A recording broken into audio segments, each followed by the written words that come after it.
오늘 제목은 교육 설교, 뜨겁게 기도하는 청년부입니다. 오늘은 오랜만에 교육 설교를 또 하려고 섰습니다. 최근에 우리 청년부 예배 분위기를 보면서 고민이 좀 있었습니다. 그게 뭐냐면은 청년들의 예배에 생동감이 많이 적다. 여러분들은 지금 제가 하는 이 고민에 대해서 여러분은 어떻게 생각하십니까? 또 청년들이 찬양하고 합심해서 기도함이 너무 지나치게 정적이다. 오늘 제가 평상시에는 제가 소리내서 기도하다가 오늘 이제 이 교육 설교를 해야 되니까 저도 그냥 한번 속으로 한번 기도를 해봤거든요. 예, 암전이 찾아오더라고요. 여러분 아셨습니까? 합심해서 기도가 예배 전에만 2번이 있습니다, 우리가. 그런데 민혁이가 찬양 인도할 때에도 아무 소리가 나지 않고요. 또 이 민혁이가 이제 사회자에게 넘기고 예배 시작 전까지 합심 기도가 한 번 더 있지요. 제 목소리가 나오지 않으면 아무도, 그 누구도 소리내어서 기도하는 이가 없습니다. 우리가 동적인 예배가 있고 정적인 예배가 있겠죠. 여러분들 가운데 정적인 사람도 있고 동적인 사람도 있을 것입니다. 그런데 우리가 분명히 지금 회중 예배를 드리고 있다는 것은 여러분들이 분명히 매번 생각하시면서 예배를 드리셔야 됩니다. 우리 청년부의 예배는 어떻게 만들어질까요? 나부터 시작해서 예배가 하나님께 드려지는 겁니다. 그러면 내가 드리는 것이 우리 청년부의 예배가 되고 나와 내 옆에 앉은 네가 드리는 나와 너의 예배가 그게 우리 청년부 예배가 된다는 것을 우리는 반드시 기억해야 합니다. 바울도 방언에 대해서 성도들을 권면하면서 그렇게 말했습니다. 교회에서 이렇게 통변할 사람이 없을 때 방언하지 말고 집에 가서 하도록 하라. 또 교회에서는 모였을 때 예언하는 일. 여기서 얘기하는 예언은 꼭 미래의 것을 이렇게 은혜로 받아서 알려주는 그런 걸 얘기하는 것이 아니라 이미 선포된 하나님 말씀 성경을 통해서 하나님이 앞으로 행하실 일들을 가르치는 것을 포함하는 말입니다. 근데 그렇게 말했던 이유가 뭐였는지 아십니까? 피차 교회의 덕을 세우기 위함이었습니다. 우리가 혼자서 집에서 조용히 성경을 읽고 묵상할 때 정적으로 하는 것이 도움이 되는 사람도 있을 수 있습니다. 또 동적으로 하는 사람이 도움이 되는 경우가 있을 수 있습니다. 근데 회중 예배가 정적이면 교회 전체의 영적 분위기가 차츰차츰 조금씩 가라앉기 시작합니다. 그래서 저는 언젠가는 한번 좀 얘기를 해야 할 텐데 고민을 하다가 최근에 여러 가지 좀 계기들이 있었어요. 그래서 지금 설교 시간에 그거를 좀 얘기를 해보려고 합니다. 그래서 방금 말씀드린 것처럼 내년도 제자교회 전체 방향과 관계가 깊다라는 것을 여러분들이 생각을 하시면서 오늘 우리 같이 한번 고백해 볼까요? 잘 배우자. 네, 오해하지 마시고 잘 배우는 여러분 되시기 바랍니다. 자, 우리가 올해 계속 해왔던 게 뭡니까? 구하고 찾고 두드리는 것이었지요. 근데 구하고 찾고 두드리려니까 뭐가 돼야 됐습니까? 매일 바른 믿음. 바른 믿음이 뭡니까? 성경에 나오는 그대로 믿음으로 성경으로 되돌아가야만 구할 것을 구하게 됩니다. 자, 그러면 바른 믿음이 갱신돼야 될 부분 중에 부분이 있다면 기도겠지요. 우리가 복음을 누린다 하면서 무시로 기도한다 하면서 정말 회개할 것이요. 목사들부터 기도가 많이 줄었습니다. 우리 저는 최근에 새로운 교단에 가입하면서요, 그런 걸 많이 느껴요. 아, 목회자의 영성이란 이런 것이구나. 저는 지금 이제 노회를 한번 참여를 했고 시찰회를 참여를 했습니다. 물론 저희가 지금까지 걸어오던 노선과 조금 다른 부분은 좀 느껴집니다. 그래서 저거는 조금 과한 것이 아닌가라고 생각되는 부분도 일부 있지만은, 근데 더 크게 느껴지는 건 뭐냐면요, 부끄러움과 회개입니다. 이분들은요 정말 뜨겁게 기도하시더라고요. 근데 가만히 생각해 보니까 내가 뜨겁게 기도해야 될 사람인데 저분들은 막 하나님을 향해서 막 매달리고 막 기도하시는데, 거기서 제가 이제 가면 여러분 아십니까? 제가 막내 목사입니다. 옛날에 제 밑으로 하는 표현이 좀 이상하지만 노회 가면은 제 밑으로 20명 넘게 있었거든요, 목사만. 근데 갑자기 제가 이 증경총 회장님이 오셔서 우리 막내 목사 이렇게 돼버렸어요, 갑자기. 근데 막내 목사는 냉랭하고 막 증경총 회장님, 노 회장님 막 이런 분들 막 기도하시고, 그래서 이게 뭔가 지금 단단히 잘못됐구나, 이게. 이게 좀 아닌데, 그분들이 하는 설교를 제가 2번, 4번 들을 기회가 있었어요. 근데 설교를 들으면서 느껴지는 건 뭐냐면은, 목사가, 목회를 기도로 하는 거지. 그렇더라고요. 탁 느껴지는 게 뭐냐면은, 이분들은 이 목회에 하나님 말고 없어요. 마음이 아주 낮아요. 그러니까 이분들은 계속 기도하세요. 물론 이제 이 중에서는 산기도 하시는 분, 어떤 분들은 합심기도 하는데, 정말 오랜만에 이렇게, 어떤 이게, 제 기도가 제 소리에 안 들릴 정도로 하시는, 이제 딱 진짜 그 왕년에 그 목소리 이렇게 하시는 그런 분도 계시고, 조금 이렇게 우리가 온 이 장로교 전형적인 이 정적이고 조용한 분위기하고 좀 많이 다른 부분은 있기는 합니다. 근데 분명한 것은 이거는 부끄러운 게 맞다. 이 부분에 한해서 부끄러운 것이 맞고 배워야 되는 것이다. 근데 이제 담임 목사님도 안 그래도 이제 성경 읽기 시간에 말씀하셨습니다만은 나도 좀 문화 충격을 좀 받고 왔다 이런 얘기도 하시고, 근데 그렇지만은 분명한 것은 우리 내년에는 무조건 교회 깨우자, 무조건 성도들 뜨겁게 기도하게 만들자, 이렇게 말씀하셨습니다. 그래서 내년도 표현은 제가 아직은 받지는 못했지만은 내년에는 분명히 담임 목사님께서 뜨겁게 신앙생활하는, 그 중에 반드시 빠질 수 없는 것이 성경 읽기와 기도와 예배겠지요. 그럼 저는 오늘 그 기도에 대해서 오늘 여러분들과 얘기를 해보고 싶은 겁니다. 여러분, 낙타무릎이란 말 들어보셨습니까? 그 낙타무릎이 어디서 나온 말인지 아세요? 아닙니다. 그렇게 생각이 많이 들죠. 예. 제가 그래서 낙타 무릎 사진도 한번 찾아봤거든요. 이 무릎이 이렇게 진짜 이렇게. 왜냐면 낙타들 쉴 때 어떻게 하는지 아세요? 이 앞발이 이렇게 우리하고 구조가 좀 달라가지고 이렇게 구부러지더라고요. 다리가 이렇게. 하여튼 이상하게 하여튼 구부러지는데, 앉을 때 무릎으로 앉아 있어요. 그러니까 맨날 무릎 꿇고 이렇게 앉아서 쉬고 있는 거예요. 그들은 그게 편하니까요. 그런데 이 예수님의 12사도 중에서 야고보 아시죠? 그럼 여러분 누구 떠올리십니까?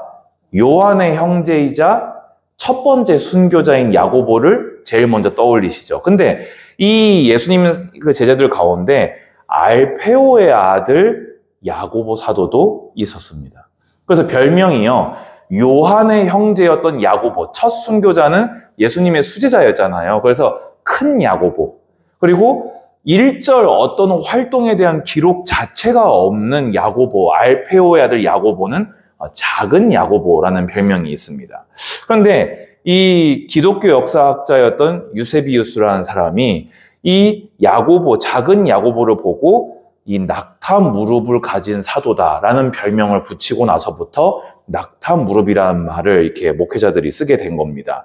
왜냐면요, 그만큼 예수님의 기도하는 모습을 가장 많이 닮았던 사람이 작은 야고보라는 거예요. 사실 저도 이게 찾아보면서요, 어떤 막 정확한 자료나 막 어떤 그런 것이 있다기보다는 여러 어떤 이렇게 주석들이나 이렇게 보다 보면서 조금씩 단편적으로 이렇게 종합이 되는데요. 학자들이 그런 표현을 했더라고요. 야고보는 물론 수제자는 아니었다. 베드로도 못 됐고 3대 수제자 안에도 들지 못한 사람이었다. 하지만 도마처럼 예수님을 의심한 기록도 없고 베드로처럼 예수님을 부인한 기록도 없고 묵묵하게 꾸준히 자기 직임을 감당한 사도였다. 그러면서 이 야고보 사도가 어디서 순교했냐면요, 이렇게 예루살렘으로 선교를 이렇게 목숨 걸고 다니다가 예루살렘으로 돌아와서 유대인들에게 돌에 맞아서 순교한 것으로, 또 어떤 학자는 돌에 맞아가지고 바울처럼 덜 죽은 야고보를 유대인들이 살아있을 때 톱으로 켜서 순교했다. 그런 이런저런 기록들이 남아있는 사도입니다. 그러면 이렇게 정리해 볼 수 있을 것 같아요. 종합적으로 봤을 때 조용히 자기 자리에서 자기 역할을 감당하며 순교하기까지 묵묵히 사도의 직임을 감당한 자가 작은 야고보 사도다. 이렇게 정리해 볼 수 있을 것 같습니다. 그러면 그 비결이 뭐냐라고 했을 때 학자들은, 수많은 후배 목회자들은 그의 낙타 무릎에 그 비결이 있다라고 이야기를 하는 것이지요.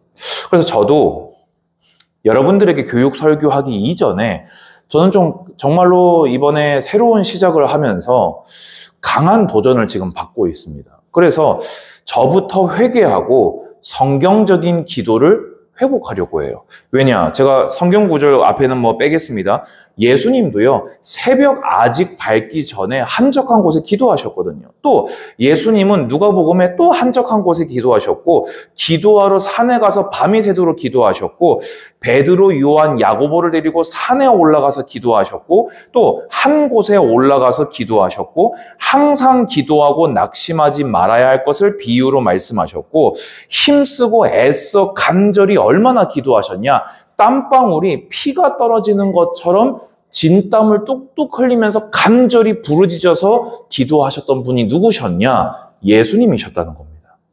우리 지혜가 지난번에 포럼할 때 내가 뭐라고, 예수님도 이리 기도하셨는데 제가 뭐라고, 우리 주님이 이렇게 기도하셨는데, 이렇게 기도하라고 하셨는데 기도의 본을 하라고만 하지 아니하시고 보여주시면서 공생애를 감당한 비결이 예수님조차 기도였는데, 진짜 아주 좋은 표현.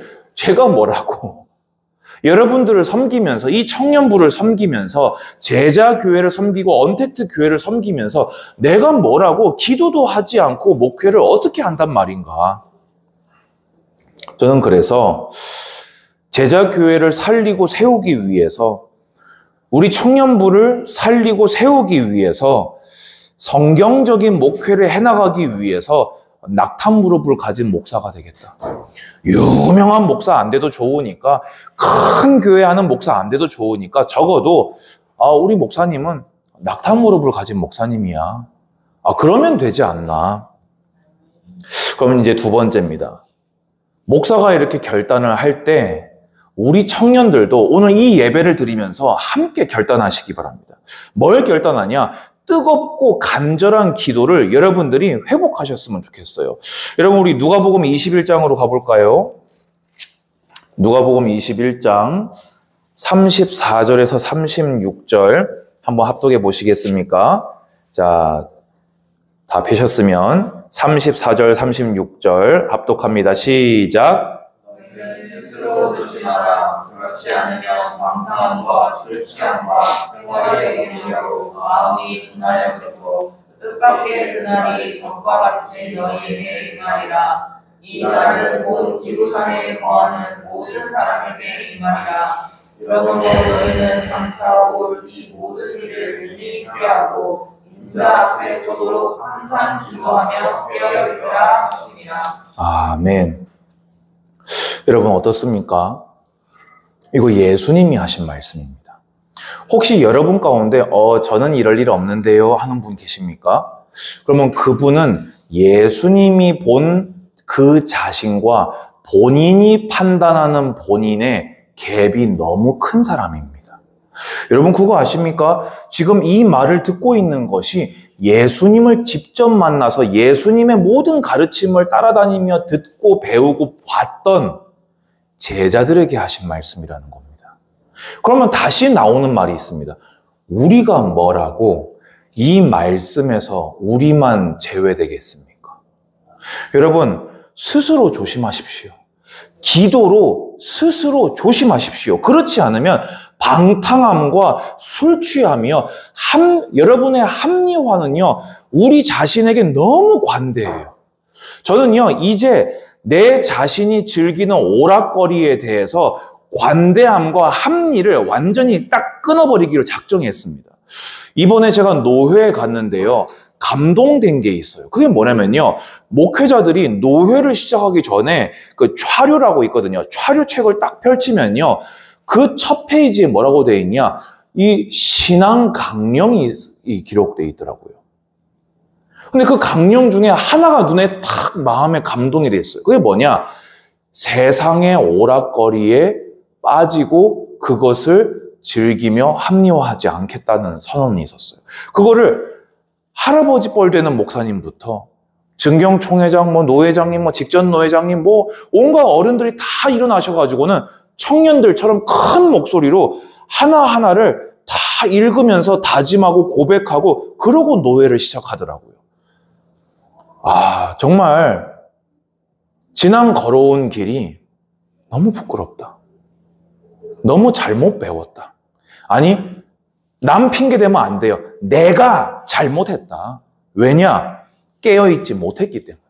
내가 성경 읽었으면 안 그랬을 건데, 내가 이 성경 보고 내가 기도했으면 우리 주님이 내 마음에 감동 주셨을 텐데, 편리하게, 안일하게 다 그러고 있으니까 그냥 나도 방탕하고 술 취하고 생활의 염려로 마음이 둔해지는 길을 내가 걸어왔구나. 뜻밖의 덫과 같은 나를 만났을 수도 있겠구나. 이제는 칼로 베어버리겠다, 이것을. 여러분, 지난날의 잔재를 꺾어내고 베어내는 것을 두려워하지 마시기 바랍니다. 오히려 그것을 남겨두었다가 덫과 같이 만날 것을 우리는 두려워해야 됩니다. 여기 돼 있지요. 이 날은 온 지구상에 거하는 모든 사람에게 임하리라. 아멘 하시기 바랍니다. 그래서 장차올 이 모든 일을 능히 피하고 덫을 피해야 돼요. 왜냐? 인자 앞에 서도록 뭐라고요? 항상 기도하며 깨어있으라. 아멘. 주님의 가르침에 아멘 화답하시기 바랍니다. 자, 마가복음 9장 28절 29절. 여러분 이거 기억나십니까? 우리 청년부가 분리되기 직전에 제가 참 그래요. 그때도 기도 가지고 회개했었는데 또 회개하고 있어요. 여러분 우리는요 죽을 때까지 성화합니다. 사실 목회자로서요 이런 설교 스스로 하는 일이요 부끄러운 일입니다. 근데 제가 부끄러워서 여러분들이 기도할 것 같으면 제가 부끄러워야지요.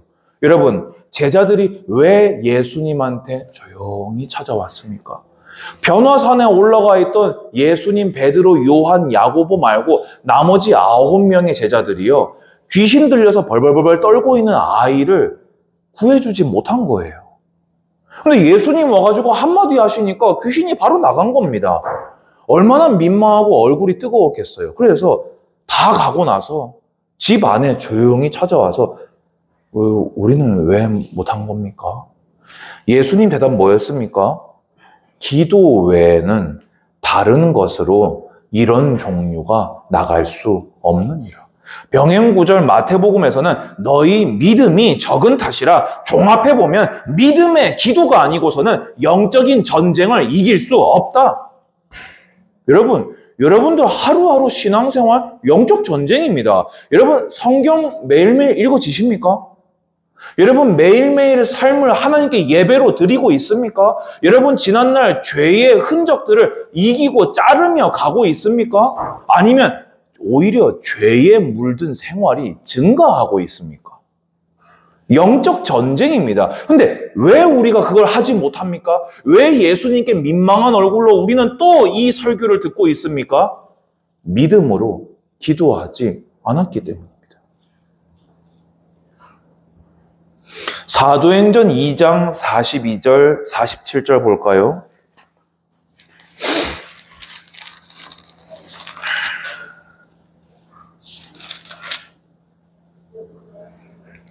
그들이 사도의 가르침을 받아 서로 교제하고 떡을 떼며 오로지 뭐했다? 기도하기를 힘쓰니라. 47절에 하나님을 찬미하며 또 온 백성에게 칭송을 받으니 주께서 구원받는 사람을 날마다 더하게 하시니라. 초대교회가 세워지고 그 복음이 확산되는 원동력이 뭐라고 되어 있습니까? 오로지 기도하기를 힘썼다. 약속받은 성령이 언제 그들에게 강림하셨습니까? 모여서 오로지 기도할 때에. 여러분, 우리 양심에 정말 우리 얘기해 봅시다. 네, 실제 대답은 하지 마세요. 우리 오로지 기도하고 있습니까? 제가 아까 여러분들에게 합심하여 기도하는데 아무 소리가 나지 않았다 할 때 우리의 기도가 하나님 앞에 매번 진실하였습니까? 뜨겁게 간절히 기도가 되어지고 있습니까? 저는 한 번 했다, 한 번 안 했다, 그걸 이야기하는 게 아닙니다. 여러분이 하나님 앞에서 지금 제가 쭉 읽어왔던 성경 구절에 나타난 기도와 예수님이 하셨던 그 기도와 여러분의 기도가 맞닿아 있습니까? 만약에 그렇다면 정말 다행이고 여러분께 너무 죄송합니다. 전하고 있는 저는 그러지 못했던 것 같거든요. 근데 여러분이 만약에 그러고 있었다면 제가 너무 민망하고 미안하고 죄송합니다. 그러면 무엇부터 갱신해야 합니까? 우리 무엇부터 갱신해야 됩니까? 첫 번째 우리가 봅시다. 합심으로 소리내어 기도하는 훈련을 시작합시다. 제가요, 이 설교를 하면요, 늘 받는 질문이 있어요. 꼭 소리를 내야 합니까? 저는 소리를 안 내고 싶은데요. 기도 응답의 필수 조건이 소리 지름이라도 됩니까? 이런 대답을 몇 번 들어봤습니다. 여러분, 사사기 2장 18절에요. 사사시대 때 슬피 부르짖음으로 여호와께서 뜻을 돌이키셨다. 예레미야에게요, 출애굽기 2장을 보면요, 이스라엘 자손이 고된 노동으로 부르짖는 소리가 하나님께 상달되었다. 출애굽기에 부르짖까지 한번 검색어 한번 넣어보시겠습니까? 이스라엘 백성이 부르짖는 소리를 들으셨다. 부르짖을 때 들으셨다. 내가 너희의 부르짖는 소리가 나에게 들렸으므로 내가 들을 때 기억하였으므로 수없이 기록되어 있습니다.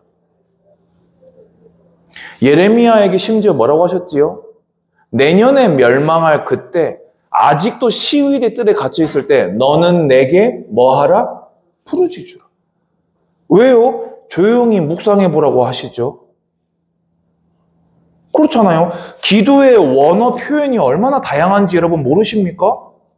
여러분이 한글 성경만 봐도 기도의 원어가 얼마나 표현이 다양한지 아실 수 있잖아요. 근데 왜 하필 조용히 속으로 기도하려면 예레미야야 잠잠히 나를 바라보려면 안 하시고 왜 너는 내게 부르짖으라 하셨을까요?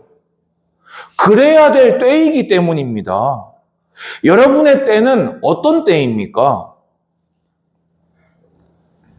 우리가요, 믿음의 기도, 간절한 기도, 마음이 정말 아린 때에는요, 기도하면요, 부르짖어지게 돼 있다니까요. 혹은 여러분 가운데 아직 살면서 한 번도 울부짖어 기도해 본 적이 없는 분이 계십니까? 만약에 그렇다면 제가 여러분들을 잘못 가르친 탓일 겁니다. 그런데요, 여러분, 마음에 간절함이 있으면요, 표정도 간절해져요. 마음에 간절함이 있으면요, 말의 억양도 간절해져요. 하고 싶은 말이 있으면요, 제스처도 간절해져요. 왜냐? 정말 다급하고 이 길밖에 없을 때 우리는 매달려서 목소리가 커지게 되어 있어요. 그런데 오늘 우리 청년들의 합심 기도를 여러분 어떻습니까? 제가 이번 한 주 보고 이랬다면 제가 나쁜 목사입니다. 이번 한 달 가지고 제가 이렇게 설교한다면 제가 나쁜 목사입니다. 한 해가 넘어갑니다, 여러분. 우리 이제 부르짖어서 여러분의 제자교회 청년부의 간절한 목소리가 하나님께 상달되어지도록 우리 정말 마음을 쏟아서 하나님 앞에 우리의 마음을 쏟아놓읍시다. 우리 세상에서 당한 일들, 여러분들이 혼자서 외롭고 답답하고 두렵고 혼란스러운 그것을 이 예배당에 나와서까지 쏟아놓을 수 없다면 여러분들은 어디에 가서 누구에게 말하고 있습니까? 신앙 공동체는요, 영적인 분위기가요, 아주 중요합니다. 저는 물론 분위기 신앙을 아주 경계합니다. 하지만 분위기마저 돼 있지 않은 교회는 위험한 교회인 건 확실합니다. 아니, 모였을 때마저도 분위기가 안 된다면 각자 흩어져 있을 때는 어떤 분위기일까요? 그래도 우리가 모여서 으쌰으쌰 우리가 다 같이 모여서 그래 우리끼리 있을 때라도 기도하고 우리끼리 모여서 우리 같이 서로 믿음 있는 사람들, 우리 서로 같은 거 공감하는 사람들, 한 피 받아서 한 성령 있는 우리끼리 모였을 때에도 분위기가 되지 않는다면 여러분 각자 계신 곳에서 안녕하십니까? 모두가 고요할 때요, 소리내어서 기도하기 쉽습니까? 어렵습니까? 내 기도 제목을 온 공동체가 다 알게 될 테지요. 여러분, 평상시 합심 기도할 때 제 목소리 들리지 않던가요? 사실 어떤 의미에서는 때로는요, 좀 들렸으면 해서 더 큰 목소리 냈던 것도 있어요. 여러분들이 제가 한 명이 기도할 때 또 한 명이 따라하고, 그러면 2명이 할 때 3명이 하고, 3명이 할 때 4명이 하고, 4명이 할 때 전체가 하고, 우리가요, 기도의 영적인 분위기를 우리 공동체가 함께 갔으면 좋겠어요. 그렇다고 막 공동체가 기도할 때 이제 고함을 지르면 이제 그건 좀 곤란하겠지요. 우리 바울이 왜 교회에서 이 막 개굴개굴 막 크게 하는 거를 이렇게 그 집에서 혼자 하라고 했습니까? 덕이 안 돼서 그래요. 그러면 제가 오늘 기준 딱 정하겠습니다. 여러분의 기도 소리가 여러분 귀에 들릴 만큼, 옆 사람이 그만큼 기도하는데 내 기도 집중에 방해가 안 될 만큼은 우리 목소리 내어서 기도합시다. 아멘 하시기 바랍니다. 여러분 기준 명확하지요? 이거보다 더 크게 하지 마세요. 알아야 될 기도 제목만 소리 내세요. 만약에 알아야 될 제목이 아니라면 하다못해 주님이라도 부르십시오. 전 때로는요, 합심해서 공동체와 기도할 때 그냥 주님 이럴 때 있어요. 왜냐? 이 기도 제목을 나가면 안 되는데 나는 기도를 해야 되는, 내 마음이 너무 간절한데 이걸 들으면 안 되는 성격의 제목이니까 그럴 때는요, 하다못해 주여 하고 주여 하고 있으십시오. 주님을 부르십시오. 그게 뭐가 잘못입니까? 가만히 입 다물고 차가운 분위기가 되는 것보다는 그게 낫지 않겠습니까? 여러분, 우리요, 생각을 바꿉시다. 우리 여러분 따라하시기 바랍니다. 생각을 바꾸자. 교회 공동체의 덕이 된다면 여러분 스타일이 소리를 안 내서 기도하는 스타일, 아마 근데 여러분 다 소리 안 내는 스타일일 겁니다. 왜냐면 지금까지 우리가 그렇게 왔잖아요. 근데 우리 오늘부터 스타일 다 바꿉시다. 나는 뜨겁게 기도하는 사람이다. 교회의 덕이 된다면, 공동체를 위해서라면, 우리가 함께 성장하기 위해서라면 나는 소리내서 기도하는 사람이다. 뭐 이렇게까지 얘기해도 그래도 저는 속으로 기도하는 게 좋은데요 하는 분이 있을 수 있습니다. 그러면 저는 물어보고 싶어요. 지금까지 여러분들이 조용히 기도했을 때 여러분들이 기도 생활이 되어지셨습니까? 여러분 속으로 뜨겁게 기도가 되고 계셨습니까? 믿음의 선진들이 부르짖어 기도했다면 잘하는 사람이 있으면 못할 때 어떻게 하라고요? 잘하는 사람 따라하라고요. 믿음의 선진들이 그러하였다면 또 주님께서 부르짖어라 하셨다면 우리도 기도 잘할 때까지는 우리 깨어서 영성 생길 때까지는 우리도 이제는 기도합시다. 소리내어서. 아멘? 자, 그러면서 여러분들이 이제는 혼자 기도할 때 무릎 꿇고 기도해 보시기 바랍니다. 또 여러분 손 들고 한번 기도해 보시기 바랍니다. 여러분 가운데 이건 우리 한번 거스해 봅시다. 나는 혼자 있을 때 무릎 꿇고 기도해 본 적이 있다. 오, 손을 들고 기도해 본 적이 있다. 성경에서요, 기도의 자세와 태도와 모양에 대해서 참 다양한 표현이 나옵니다.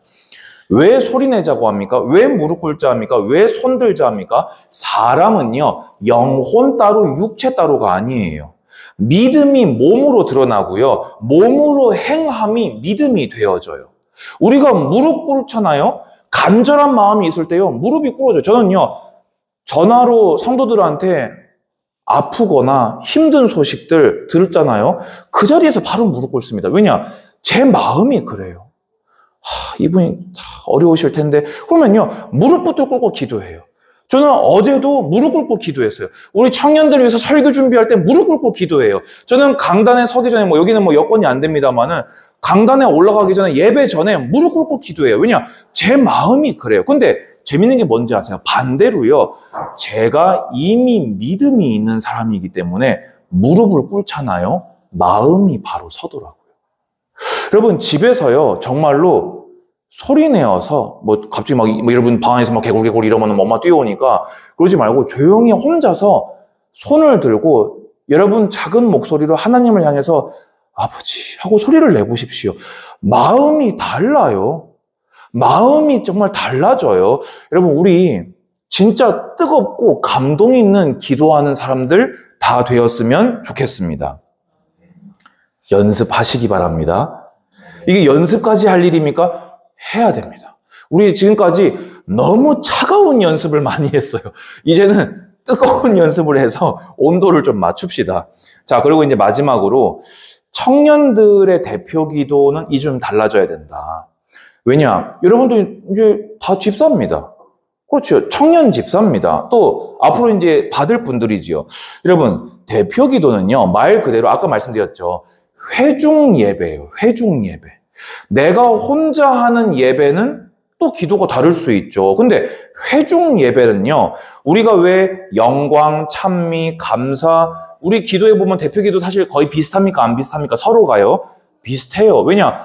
필수적인 요소와 레파토리라고 하긴 좀 그렇지만은 그런 게 분명히 다 있어요. 그런데 여러분들에게 제가 지금 부탁드리고 싶은 건 뭐냐? 우리 청년부 공동체를 위해서 내가 일주일에 한 번 하나님 앞에 딱 서서 하나님, 정말 우리 청년들이 이런 사람들이 되었으면 좋겠습니다. 정말 우리 청년들에게 이 응답이 있었으면 좋겠습니다. 우리 청년들에게 이 은혜가 있었으면 좋겠습니다. 이 자리에 함께하지 못한 우리 청년들에게 하나님이 이런 은혜를 주셨으면 좋겠습니다 하는 그 중보가 여러분들에게 더 풍성해졌으면 좋겠습니다. 그러려면요, 여러분들이 청년부를 위해 기도하셔야 돼요. 대표 기도를 준비를 미리 하셔야 돼요. 그래서 우리 지혜 청년이 하루 전에 알려주고 우리 주보에 미리 실려 있고 한 주 전 순서가 들어가 있는 이유가 바로 거기에 있습니다. 여러분들이 한 주간 성경 읽으면서 진짜 이래야 되는데 했던 거 있잖아요. 그거를 그대로 우리 청년들을 위해, 회중을 위해서 대표로 하나님께 나아가시는 겁니다. 왜냐? 여러분이 제사장이잖아요. 그렇지요. 요거 한 가지만 제가 여러분들께 말씀을 조금 드리고 싶었습니다. 결론입니다. 우리요, 오늘 제가 하고 싶은 말은 딱 포인트는 하나라고 생각하시면 됩니다. 우리 폼을 갖춥시다. 세상에요, 똥폼이라는 말이 있어요. 똥폼. 그게 뭐지요? 실력도 하나도 없는데 내실도 하나도 없는데 막 폼만 막 대단하게 잡는 사람을 얘기하는 거예요. 만약에 믿음도 하나도 없는 사람이 갑자기 대표 기도를 하니까 촥 이러면서 그건 똥폼이죠. 그런데요, 프로들 실력자들 가운데에서 폼이 제대로 안 잡힌 사람 거의 없습니다. 그렇죠. 폼 무시하는 사람, 여러분 탁구 뭐라고 합니까? 개탁구. 예, 제가 개탁구입니다. 정규로 배운 사람들이 저보고요. 저는 처음엔 몰랐어요. 그게 뭔 말인지. 야, 니는 왜 이렇게 공이 생각하지도 않은 이상하게 날아오냐 이러더라고요. 그게 뭔 말이냐. 폼을 제대로 배운 사람이면요, 공이 가는 길이 있는데 저는요, 이러거든요. 이러거든요. 왜냐? 배운 적은 없는데 어떻게든 이겨보려고. 이러면은 이 폼으로 제대로 배운 사람들이 못 봤더라고요. 근데 나중 가잖아요. 결국엔 제가 집니다. 왜냐? 폼이 안 갖춰져 있으면요, 그건 요행에 불과해요. 담임 목사님 운동하실 때 어떻게 하십니까? 돈 주고 배워서 운동을 시작합니다. 왜 그런다고 하셨지요? 그래야 실력이 느는 거예요. 여러분, 조용히 기도할 수 있습니다. 심지어 우리 옛날에 끊어야 될 것 중에 하나, 누워서 기도할 수 있습니다. 그쵸? 죄입니까? 못할 일입니까? 그건 아니죠. 근데 그렇게 해서 정말 끝까지 기도가 집중되어서 이어져 본 적이 있습니까, 혹시? 보통 결말이 어떻게 되지요? 언제 내가 이게 막 3층 천에 올라갔는지 바로 꿈의 나라로 확 입장해 버리지요. 이제 우리 그거 그만하자는 겁니다. 저는 오늘도 아침에 눈 딱 떴을 때요, 무릎 꿇고 여러분 위해서 기도했어요. 왜냐? 나부터 폼을 바꾸자. 매트리스 위에서 그냥 그대로 일어나가지고요, 무릎을 꿇고 그대로 기도했다니까요. 왜냐? 예전에는 어떻게 했냐? 누워가지고, 아니, 오늘 청년부. 알람과 알람 사이, 여러분 아시죠? 그 어떤 느낌인지? 무릎을 딱 꿇어버리세요. 그럼 잠도 딱 깨고요. 그때 딱 기도 딱 되는 겁니다. 우리요, 새로운 시작 이미 했습니다. 그러면요, 새 포도주는 뭐에 담아라? 새 부대에 담읍시다. 안 하려고 마음 먹지 마시고, 아, 나는 다른데요. 저는 스타일이 안 맞는데요. 지금 하려고 마음 먹는 여러분 되시기 바랍니다. 두 번째입니다. 제목, 소원, 여러분이 바라는 것 이전에 기도 생활 자체를 시작합시다. 여러분, 하나님과 가까워지기를 원하십니까? 성화된 삶을 바라십니까? 여러분, 우리 연애하는데 만약에 두 사람이 일주일에 카톡 하나 보냈다. 결혼 못 할 수도 있어요. 일주일에 카톡 하나 보내놓고 어떻게 결혼을 하기를 바래. 그렇잖아요. 사이가 깊어지려면 어떻게 해야 됩니까? 자주 연락하고 자주 보고 자주 밥 먹고 자주 커피 마셔야 돼요. 여러분, 하나님과 가까워지기 바라십니까? 무조건 기도 시간 정하시고 기도 양부터 늘리시기 바랍니다. 왜 우리에게 제목이 없어요? 매일 읽은 성경 그 한 구절 붙잡고 하나님하고 시시콜콜한 대화 시작하십시오. 마지막입니다. 2025년도 제자교회는 청년부는 무조건 뜨겁게 기도하는 쪽으로 갑시다. 아멘? 새 시작은 하나님이 하신 일입니다. 그러면 하나님이 하신 일을 보려거든, 하나님의 인도하심 가운데 있으려거든 기도합시다. 그렇지요? 맨 밑에 제가 뭐라고 해놨습니까? 한번 같이 한번 읽어봅시다. 시작. 언 땅을 기경하자. 그런 우리 청년들 되시기를 바랍니다. 주님 감사합니다. 오늘 교육 설교 배운 대로 바로 실천하는 우리 청년들이 되게 하여 주시옵소서. 예수님의 이름으로 기도드리옵나이다. 아멘.